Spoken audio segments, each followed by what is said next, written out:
Hi friends and families, எல்லோரும் எப்படி இருக்கீங்க? நாங்கள் ரொம்ப நல்லா இருக்கோங்க. Welcome back to Aishu's cooking and vlogs. இன்றைக்கி நம்ம பார்க்க போகிறது ஒரு சூப்பரான சட்னி ரெசிபிங்க. ஏன்னா இட்லி தோசை செஞ்சுருவாங்க, ஆனால் அதுக்கு சட்னி செய்கிறதுக்குள்ளே யோசனையாக அவ்வளோ யோசனை வருங்க. மணி என்னென்னா அதுக்குள்ளேயே 9 ஆகிடும், ஸ்கூலுக்கும் லேட் ஆகிடும். ஸோ இந்த மாதிரி ஒரு சட்னி ஈஸியாக காலையில் செய்கிறதுக்கு ஒரு சூடான பாத்திரத்தில் எண்ணெயை ஊற்றிக்கிட்டேங்க. 2 பெரிய வெங்காயம் நறுக்கி போட்டுக்கிட்டேங்க.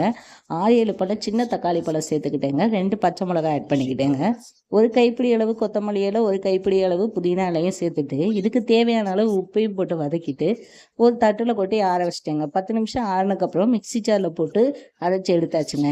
இதுக்கு தாளிப்புக்கு ஒரு கடாயில் எண்ணெயை ஊற்றி கடுகு கருவேப்பிலை போட்டு தாளிச்சுக்கலாம். என்கிட்ட அன்னைக்கு கருவேப்பிலை இல்லை, அதனால கடுகு மட்டும் போட்டு தாளிச்சுக்கிட்டேங்க. அதே மாதிரி பச்சை மிளகாயும் ஆட் பண்ணிக்கலாம், வர மிளகாயும் ஆட் பண்ணிக்கலாம். ரொம்ப டேஸ்டான சட்னிங்க. அவ்வளோதான், சிம்பிளாக சட்னி ரெடி. ட்ரை பண்ணி பாருங்கள் ஃப்ரெண்ட்ஸ். கண்டிப்பாக சேனல் சப்ஸ்கிரைப் பண்ணுங்கள். பாய், நெக்ஸ்ட் வீடியோவில் பார்க்கலாம்.